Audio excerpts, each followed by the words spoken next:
Livestock General and Second Corps, Soldiers General, I was made responsible for PBA hospital. I still work for PBA hospital. I wrote my bias was that it was to shelter the right thing for our veterans. Have to do with evidence. Responsibility that this as business carry out our role. Sure that searching very hard to find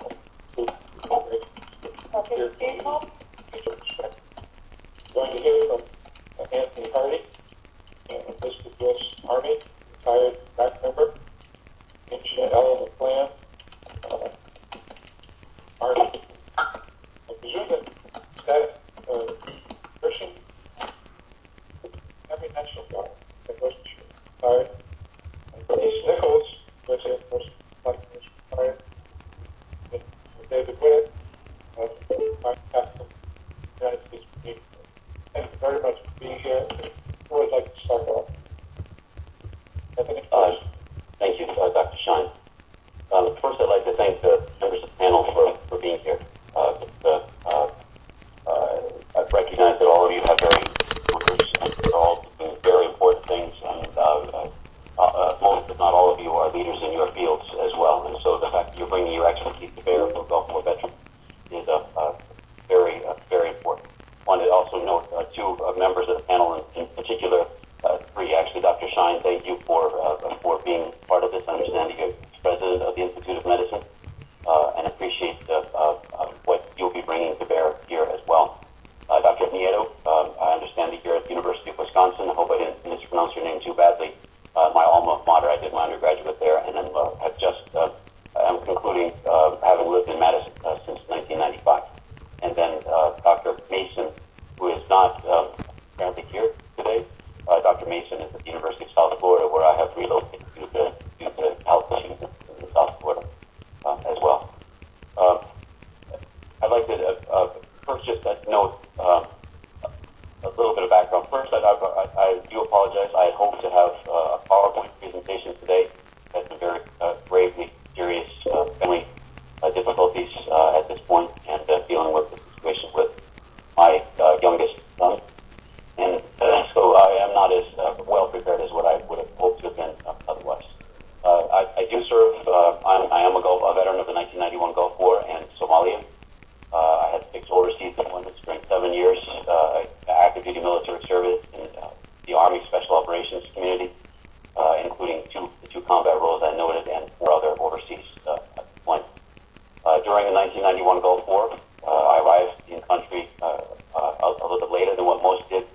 Folks began arriving in August of 1990, and that continued on. Most troops were gone by April of 1991. I arrived in theater in December of 1990. I was 22 years old. During the air war, I turned 23. Some of the exposures, some of the experience that I had, I became ill on a number of occasions during the Gulf, including following the inoculations that we had when we first had mass inoculations.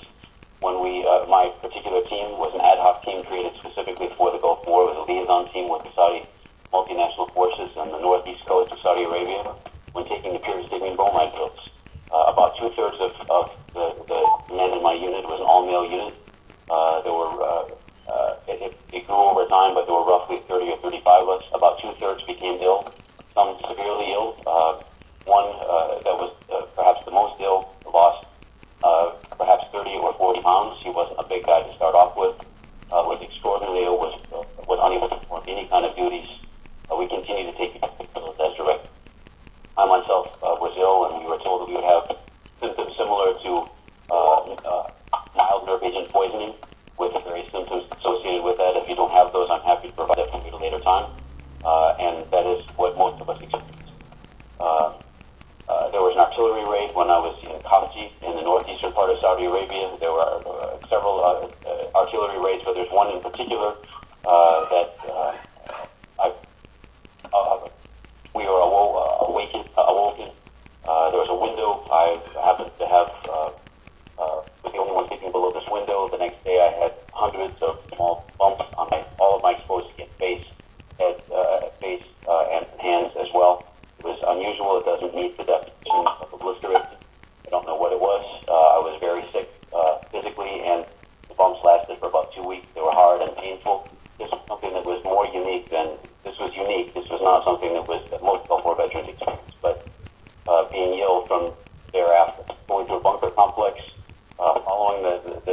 ground war, of course, is very short. We moved into Kuwait City. At the very end of the ground war, going to a bunker complex in northeastern Kuwait, just north of the Kuwait Bay. I went to a bunker complex that had the characteristic odors of what I later learned to be mustard and lewisite, a classic mix that the Iraqis used, if you will, perfected during the 1981 to 88 Iran-Iraq War. Lewisite smells like geraniums. The odor permeated all of the bunkers that I was going through. This was not something that was characteristic. However, there were other times that other people in my unit became ill. Many Gulf War veterans testified before Congress over the years on chemical exposures, which were discounted by the Department of Defense for many years.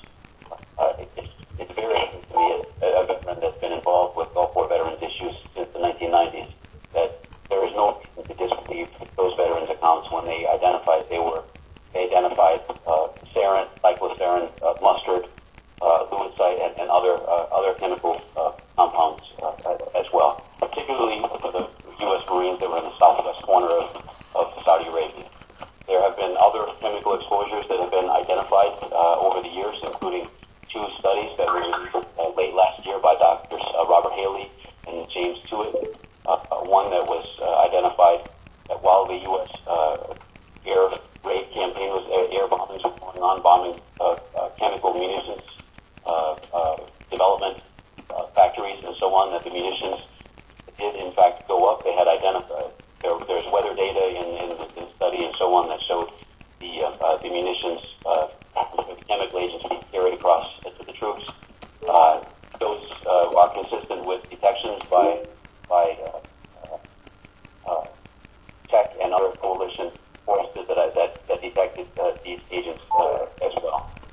We've learned since through scientific studies that pyridostigmine bromide plus pesticides, particularly DEET and permethrin, have health effects.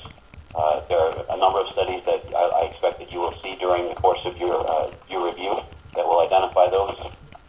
And other organophosphates, including the sarin and cyclosarin nerve agents, and so on.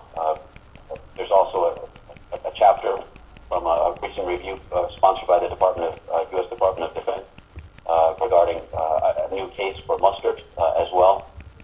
I know that your review is not looking to identify specific exposures and so on. The picture that I'm trying to do is that there were a host of exposures, and the chemical warfare agents were certainly amongst those as well, including at low levels. And that the veritable toxic soup that all of us were exposed to has led to now what the 2010 Institute of Medicine panel concluded: more than 250,000 of the Gulf War troops. There were 696,842, 697 to round off. Of those, more than 250,000 are suffering from chronic multi-symptom illness symptoms, which we Gulf War veterans prefer to call Gulf War. As you're performing your literature review, you'll note that condition has not been well delineated. There have been several case definitions. I also served in a number of roles. I continue to serve with the Gulf Wellness Congressional Directed Medical Research Program at the U.S. Department of Defense. I've served on that as a consumer reviewer since the program began in 2006. 2005, I served as a member of the Research Advisory Committee on Gulf War Veterans Illnesses at the U.S. Department of Veterans Affairs. I was selected by the VA to serve on a panel called the Gulf War Steering Committee, which helped to create the strategic plan you heard referenced earlier. There were, if I recall correctly, 9 members. I was the Gulf War veteran that served on that panel. And until I had to medically retire due to my health issues worsening, I served in an executive role with the State of Wisconsin Department of Veterans Affairs, where I headed up legislative, public, and intergovernmental affairs for the last 6 years of my working career until 2009. In those roles with the CDMRP, at my strong urging about 3 or 4 years ago, the CDMRP, the Gulf War Illness CDMRP, which from here forward I'll just simply call it the CDMRP, required the use of a case definition for each of the researchers submitting a proposal for funding. It wasn't specified which case definition they needed to use. They simply were required to use a case definition. In fact, they could even make up their own if they so decided to. Some have used a modified version.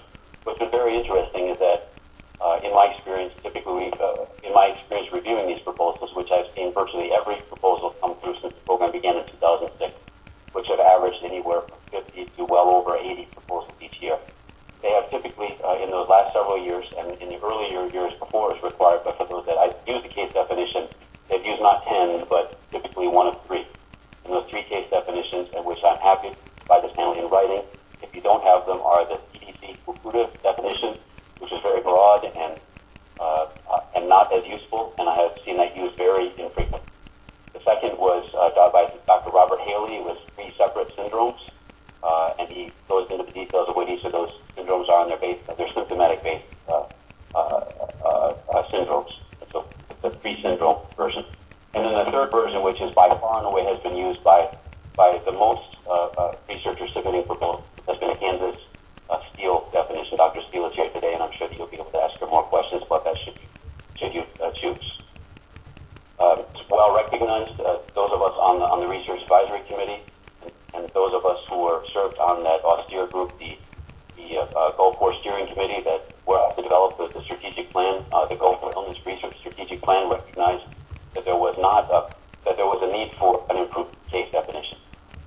The recommendations were made via consensus, and that plan came out. It had multiple pieces to it, and there was a very clear foundation as well on the science that was needed to help to determine this new case definition. I'd like to thank Dr. Freiberg for your comments earlier on the need for empirical work to help to validate a case definition for identifying symptom severity and frequency. I think that you'll find, and I very much appreciate that as well, and Dr. Shine noting the need for your panel to be able to see the 10 definition that VA has tossed into the air, if you will, that there are these 10 definitions. I'm not aware of 10 definitions, but if they've seen it, I'm pleased that they'll be providing you that information very clearly so that you're able to see what these 10 definitions are that they have seen. I'm also going to be providing this panel with the original Gulf War Illness Research Strategic Plan before it was whitewashed by the VA. Gulf War veterans are very angry at the VA at this point. Some of you perhaps have seen some of the news in the recent last couple of weeks.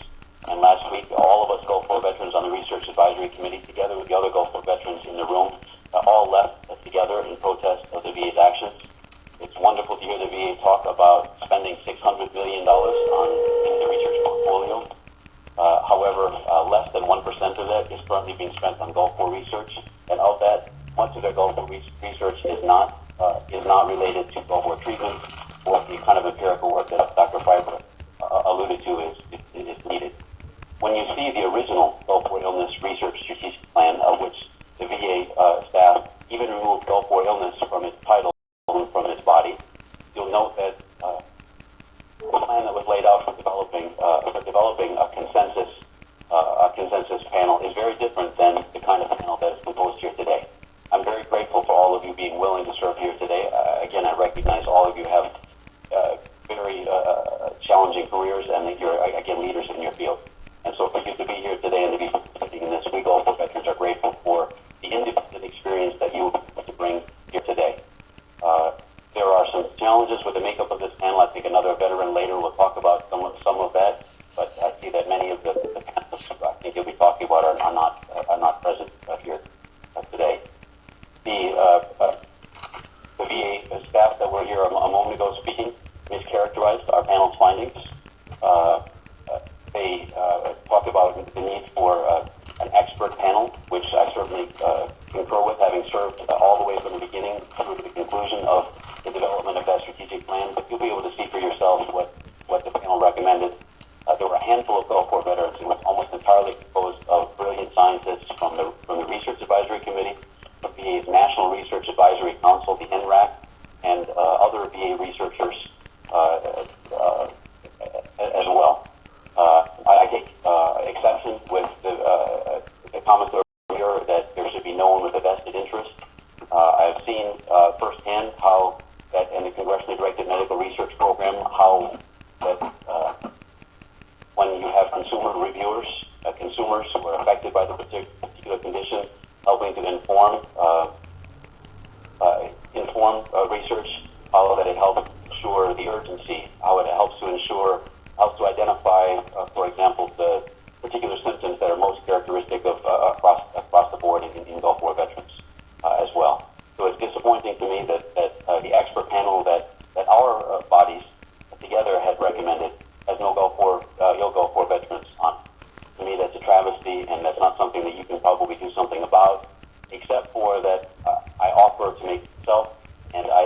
any of the other Gulf War veterans that are out there, I think that you will find that Gulf War veterans will be more than willing to talk to your panel.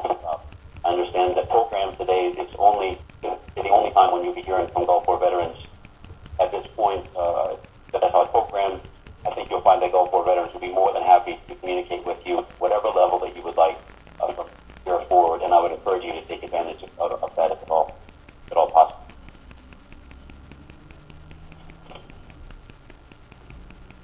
Note on the task list from the Department of Veterans Affairs.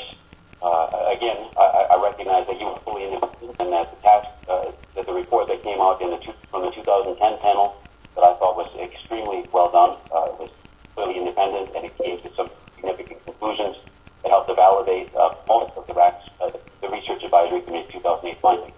I note in the task list, there's a bulleted list of 5 bullets towards the end. That's what the IOM shall do. What's interesting is that number 1, number 2, in my opinion, are reversed. Number 2 says that you shall determine whether an existing case definition is adequate, an existing case definition needs to be revised, or a new case definition needs to be established. Yet, backing up to number 1, you shall establish, by their guidelines, you shall establish a consensus case definition for what they call chronic multisymptom, along with guidelines for its use. To me, I'm aware of what the science is. I'm aware of what the latest findings, what the latest proposals are, and things that are far from being yet because they're still in the pipeline from having served in those roles. And to me, those 2 tasks are completely backwards. They should be, number 2 should be number 1, and number 1 should follow if necessary, if that's even possible to do based on the evidence that you all shall. I'd also take exception with a comment that was made, the specific question, Dr. Shine, I believe your question was whether deployed and not deployed. Not deployed means they weren't in the theater. VA has used a narrow definition of Gulf war for their benefits purposes. They specifically exclude troops stationed in Turkey and in Israel throughout the war. Those of us, I'm sure many of you will recall hearing of, the name is going to escape me, but the type of missile that was used to shoot down Scuds in Israel. And these Scud busting missiles, there were teams of troops that were there. They are specifically excluded from VA benefits. They are not currently included in VA's definition of deployed. And some of those, I understand, are ill as well. It remains a travesty that VA has not expanded its definition of benefits to include them. I know deputy personnel are here. I would encourage them to fix that situation. Those that were stationed in the Mediterranean, those that were stationed in Turkey as well. Some may recall there was a follow-on operation immediately following the 1991 Operation Desert Storm, where we were assisting troops in Turkey. Some of those troops I served with, some of them were and women that I served with that were stationed only in Turkey. There were chemical warfare incidents in northern Iraq by the Saddam Hussein regime at the time as well. Some of those troops did take pyridostigmine bromide as well. So it is very possible that it is likely that some of those troops are exposed as well. There have been a number of treatments that have been tried, including, yes. Excuse me. I do want to give other folks a chance. Absolutely. So I'll do that. I want to wind up. Thank you very much.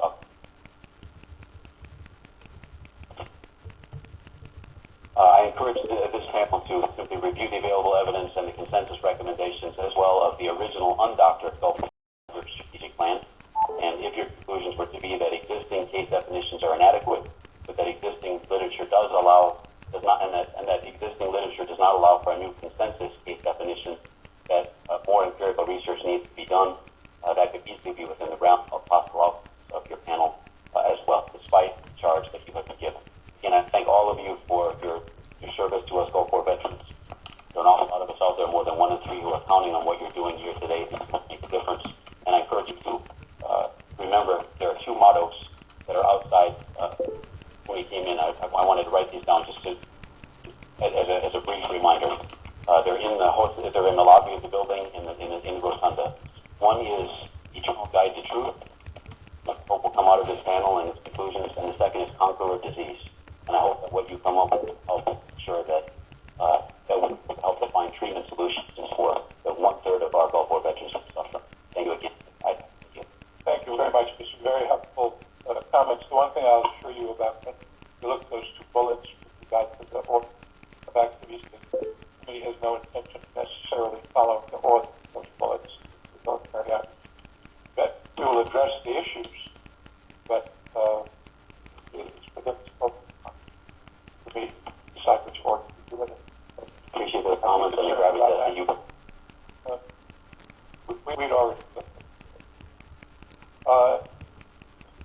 Ms. McLean? Good morning. Thank you for being here. My name is Angela McGlam, and I'd very much like to share some of the health issues I've experienced in the last 22 years since I became ill during the 91 Gulf War. However, I only have a few minutes and can't fit it all in. I'll have to skim through and give you bits and pieces. If you would like a copy of my story, please let me know and I'll see that you get a copy, and I'd like to present a copy to the Secretary for their, yes, because I have so many things written in it and I can't go over it, so I'm going to skim through it and just real quick like. Also, I didn't have a biography. I was busy trying to get this done, and but I do have it in my story, on my background and all. I'm a 1991 Gulf War veteran who became ill while serving. First of all, I want to say I need to read this because I have cognitive issues where it's hard to think and process and get out. So it's easy, and I may forget some of the stuff, so it's easier for me to have something to follow. Okay. I'm a 1991 Gulf War veteran who became ill while serving in Saudi Arabia during the Gulf War, and my life was forever changed at 33 years old. I served honorably in the Army and Army National Guard for 22 plus years. My highest rank held was Master Sergeant E8, but I worked in the position of First Sergeant for 2 years. Army aviation, flight operations, air traffic control was my specialty. I won't go into the rest of the details, it'll be in here. I'm a highly decorated veteran and received the Bronze Star for my service during the 91 Gulf War. I have many awards, certificates, and so forth that I will submit.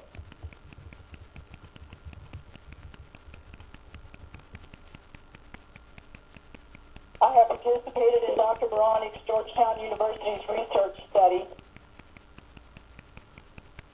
on Gulf War illness, which is showing we have brain damage amongst other health problems. While serving in the Gulf War, I became ill while in the theater of operations. Prior to this, I was in excellent health. I was super soldier and high functioning and excellent at multitasking and getting the job done in a professional manner. I have PTSD from an incident that happened to me while in the Army, while working for the U.S. Army Recruiting Support Command as an exhibit specialist. In 1981, I was at a temporary place of lodging and was robbed, victimized, sexually assaulted, and forced to perform with 2 guys and forced to do things while having a gun pointed at my head and having constant threats to my life for over an hour until I was able to escape. I know what stress is, and what happened to me and thousands of other veterans during the Gulf War was not and is not stress. I was with an air traffic control platoon which arrived in Riyadh, Saudi Arabia on February 4th and departed February 8th en route to Las Base Bastogne. That's in northern Saudi Arabia. We had air traffic control tower located north of the city of Anuraya to support helicopter refuel operations and water pickup, along with other flight operations and communication support operations at Las Base Bastogne. During the war, we had another ATC tower located in Dalran International Airport, West Teleport, and after the war, also at Dammam Port. After the ceasefire, our commander was told our unit may be taking over ATC mission at KKMC, which later changed to Kuwait City. However, it was later decided we would stay at our present location and let others take over that mission. I just want to say that our unit locations, whenever you're talking about a biomarker for unit locations, our unit location and timelines on anything I've seen in the past is incorrect.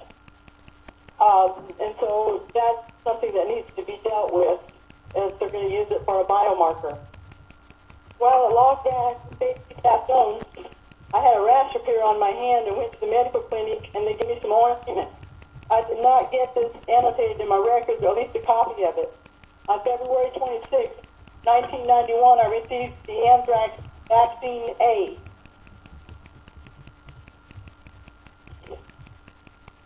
A week before March 13th, I was not feeling well and in pain, and my fingernails were practically all black, and my two big toes went numb. Campnesia was also detonated on March 4th and 10th, and it could be effects from the nerve agent.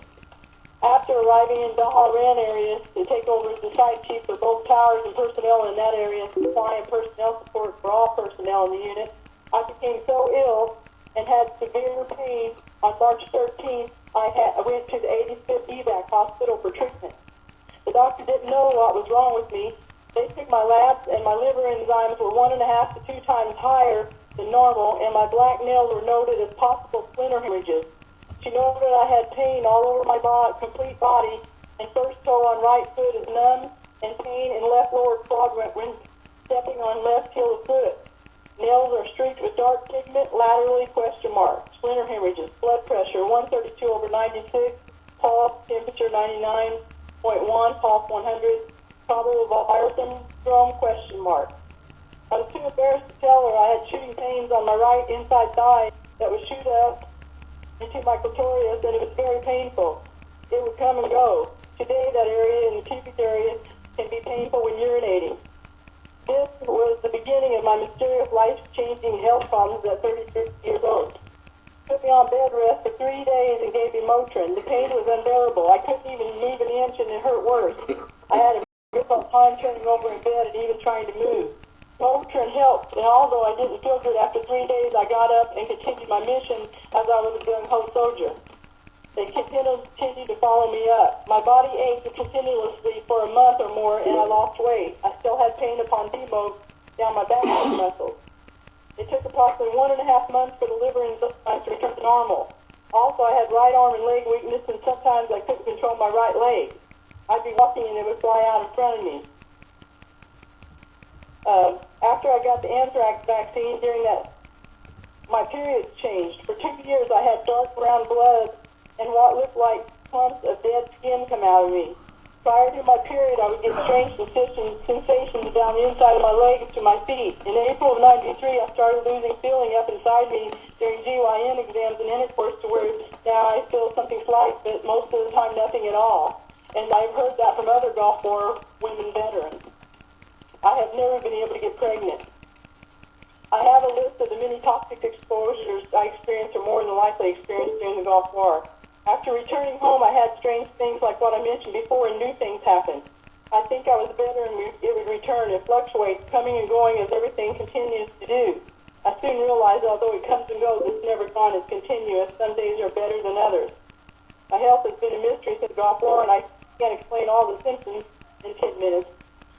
Thousands of veterans have presented with same or similar symptoms I'm about to speak about. Thousands have died. I have to tell you, it's very difficult putting the presentation together, even with the notes. It is hard, as I've kept notes through the 22 years. You function mentally and physically every day. You don't know how you may be attacked from one moment to the next. You try to avoid things that affect you in a bad way. You have to live differently. This stuff attacks you from within in many ways, and you know it's a little bit on the outside.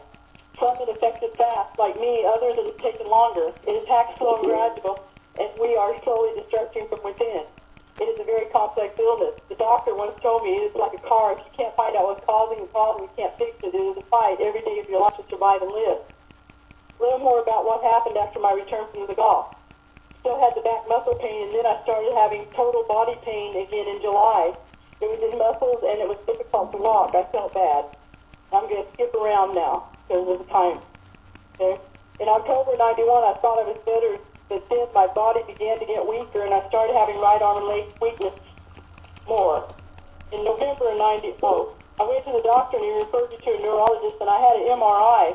The T1, or the T2 axial exam showed a single tiny T2 focus in right posterior parietal subcortical white matter measuring a few millimeters in size. In November '91, it hit me hard again. I quit running. I went to my doctor, and they found nothing except my sed rate kept going higher.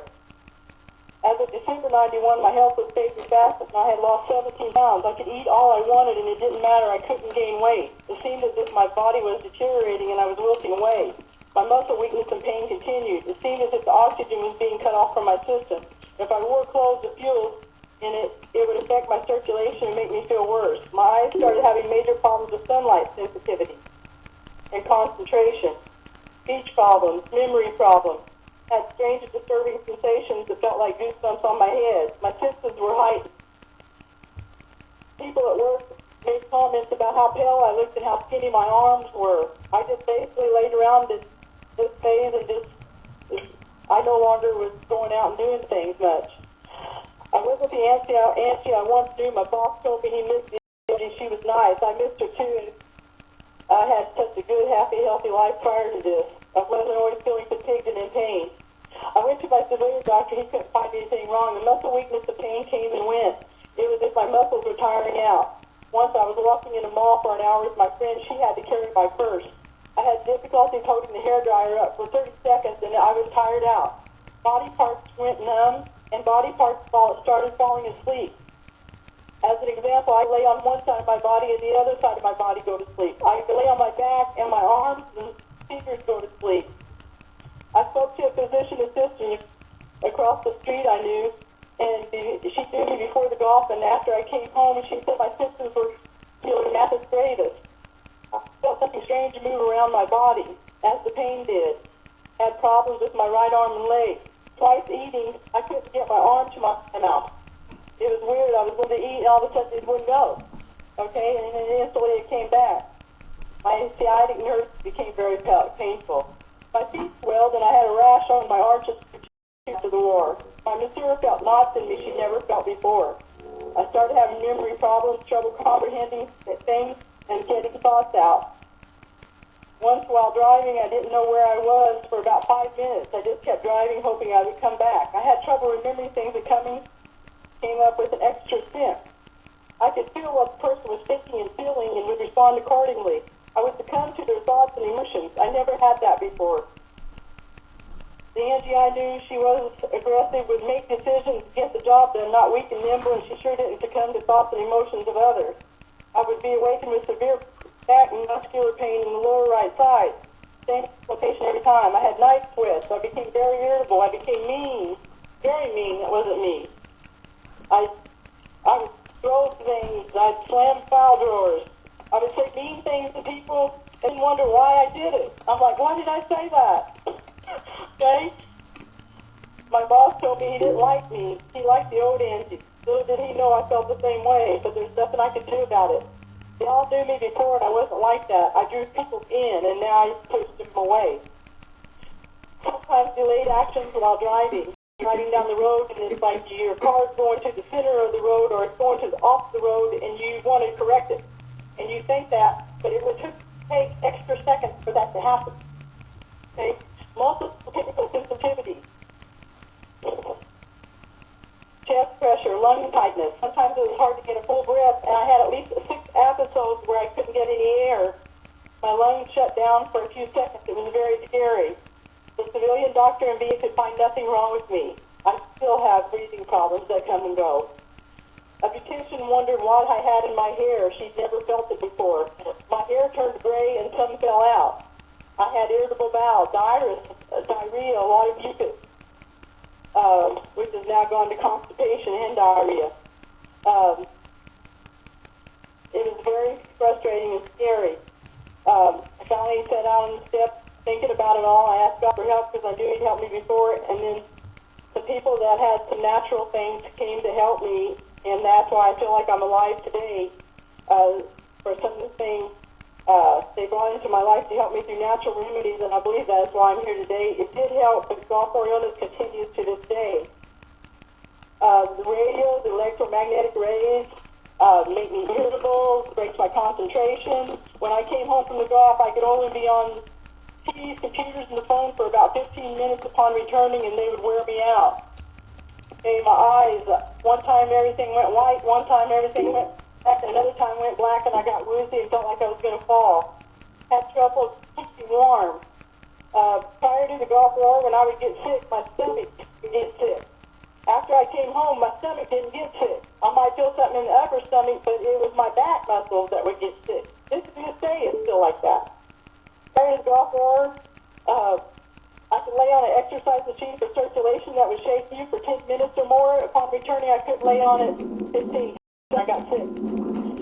Something else that was major was the type of music I liked changed from the top 40 to classical, like Beethoven. I kept hearing a song that kept playing in my head all the time. If I would have known how to write music, I could have wrote a beautiful song. I was never like that. Okay? It seemed like my land navigation skills and some other military skills got better. I can't remember what they were. I had chest pains, crippling, and in 1994 went to the emergency room and nothing was found. I still continued to have the chest pains, fluttering, palpitations, racing heart. Once at work, about 2004, I was standing and suddenly I had something hit me right in the middle of the chest, right here, and my head instantly fell below my waist. I was okay. I came back, and later the doctors could find nothing wrong with me when I went the next month. Okay? And you say, why didn't I go then? Because you kind of get used to living with this stuff, and you're a gung-ho soldier. It's like, oh, I'll be fine. Just keep going, marching on. Yes, ma'am. Again, I want to give other people a chance, Okay. and I'm delighted that you have submitted the material. So, could you perhaps sum up a bit? Okay, I will. I'm sorry. Okay. You don't need to be sorry at all. Okay, Just but- that we've done something. Okay, there was one thing that I did want to say other than my unit had issues, and another guy, his memory started failing in 2007, and his doctors diagnosed him with protozoan toxoplasma gondii, which is a parasite that eats your brain and is common in the Asian and Arab area. And he was prescribed pyrimethamine, and he's better today in 6 years. Not that important. I had several diagnoses that'll be in my notes. And since I have to sum it up, there's a lot of other issues that I wish I could have said. I'll just real quick. Right, okay, yeah. Okay.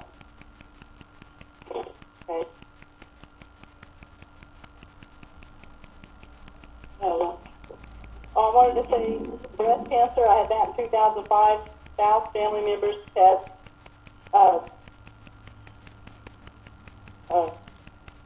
we're hoping through research we are able to find treatment to help us. The RAC, RIS, and the research through CDMRP have been very helpful. Something we Gulf War veterans have had to put up with is doctors not educated, and this is when we tell the doctor and they get upset as soon as we mention Gulf War illness. Need education. What it's like living with this, Gulf War illness is very complex. I'm a veteran who has lived it since 91 and thousands like me. It's a battle for us to live every day. It's very difficult. Everyone is different. When we take our notes to the doctors, it's a crutch we have to use it. Okay? I used to be a highly functional and performing prior to the Gulf War super soldier. Now I'm super sick soldier. And it is very hard to function on a daily basis. Fortunately, I have letters from others witnessing this. I used to be able to get 19 aircraft in 6 different training areas, transiting into and out of, and coordinate locations of flight followers, pilots on the radio, along with phones recording and adding up flight times.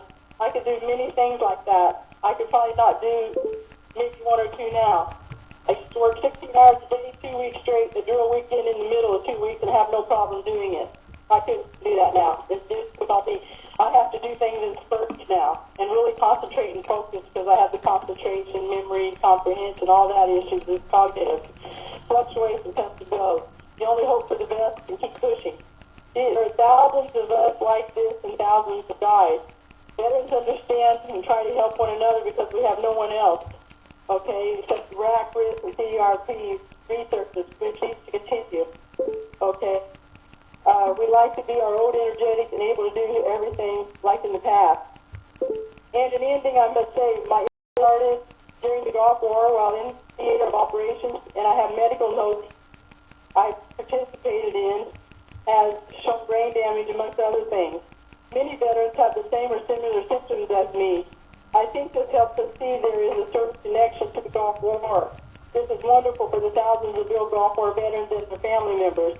It is time we are taken care of. We proudly served our country honorably and deserve the best treatment available. Thank you. Thank you very much, and I can assure you, I personally will read your complete statement. I know that there's a lot more that you can say, and I just don't have the time to be able to do that.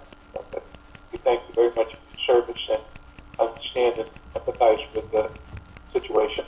Find something. We're going to do our best. Ms. Nichols? Yes, thank you, and thank all for attending to this issue at hand. I was a nurse and had practiced clinical specialty work in ICU. I taught nursing at university. I was a reservist. I've been active and reservist in the state of the My unit was the 32nd Aeromedical Evacuation Group out of California. And our group level, we had two group levels, one there, one in Florida, McGill, I believe, 37. We were the main providers of any of the staging facilities all along the border, from Kuwait all the way to the far side of Iraq.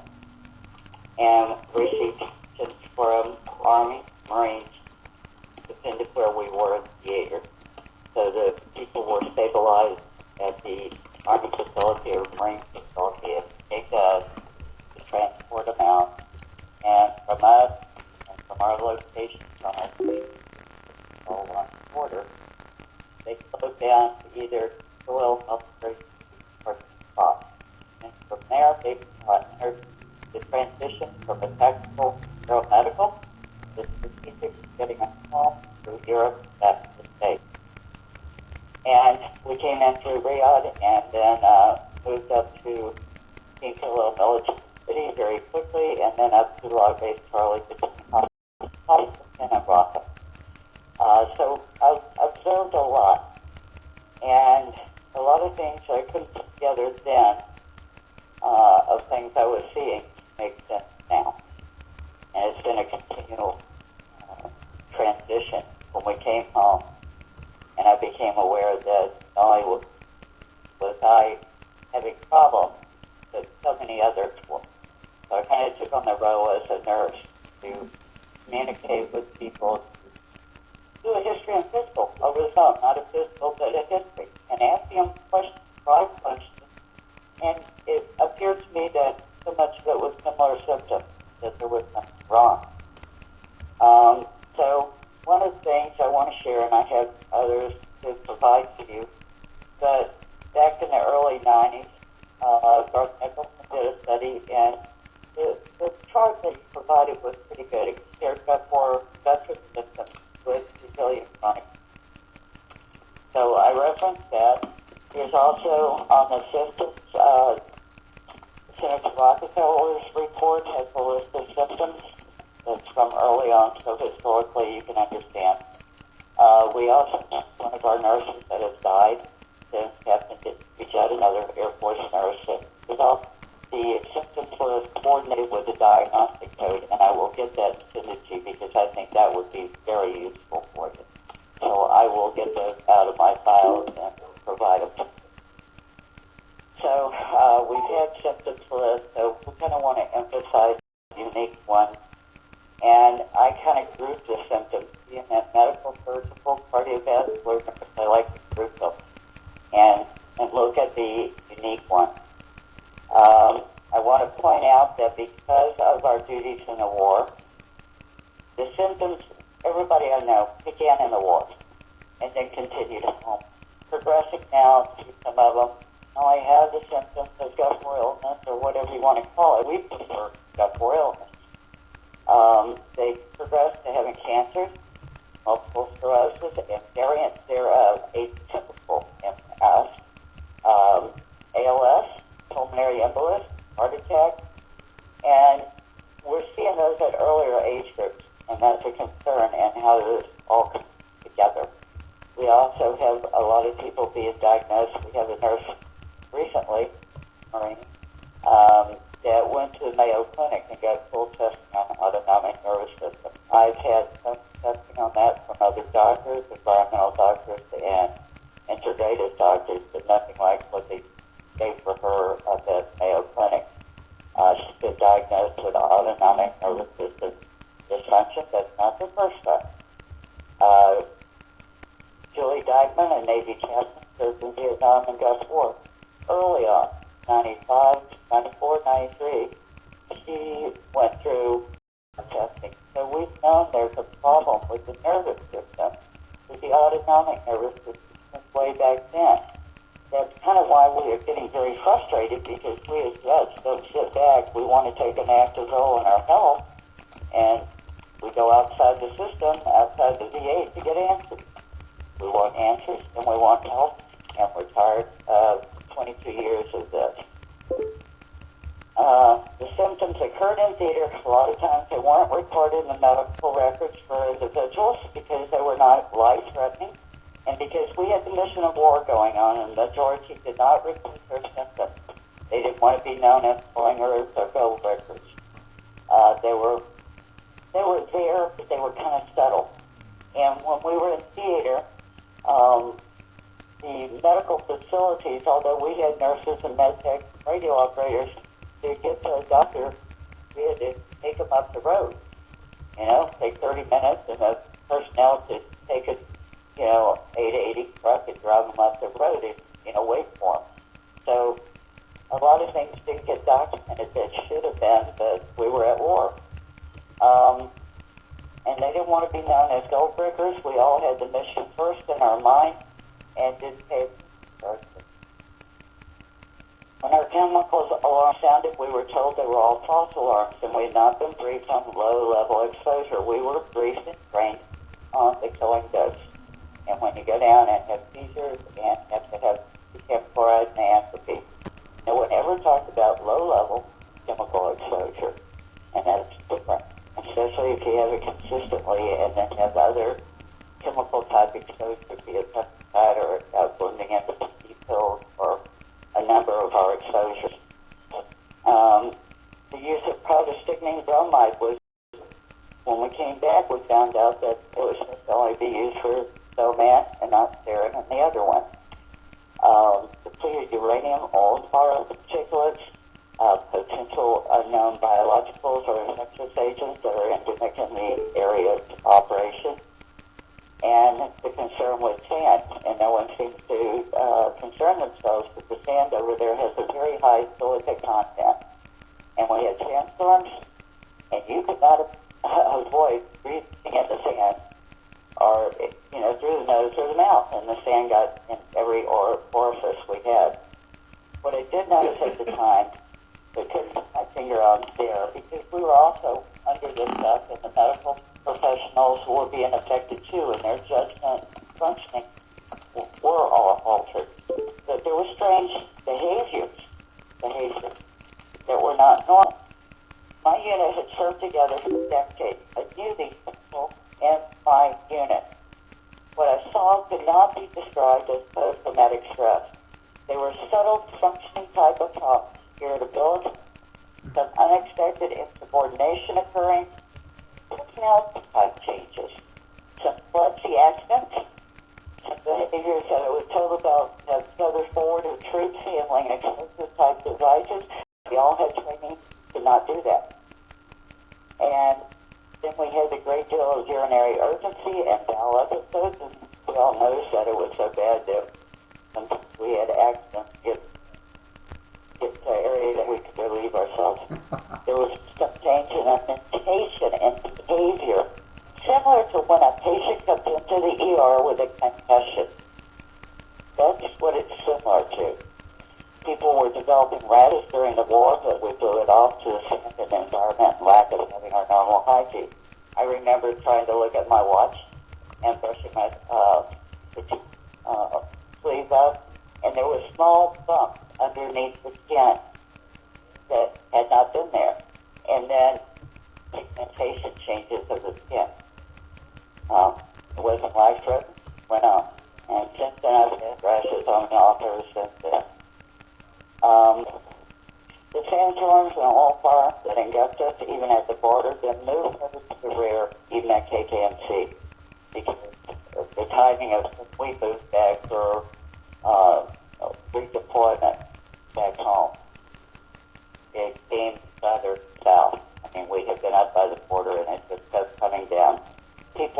coughing, the voice changes occurred, voice hoarseness, having gagging trouble. We still have that problem. We'll drink a little water and we'll gag. You know, this isn't normal, that gag response. Jane got all through the throat, the eyes, the nose, and elsewhere. Generally, the earliest symptoms that we notice coming from hair loss, full body hair loss. Females on return notice hair loss on head, similar to what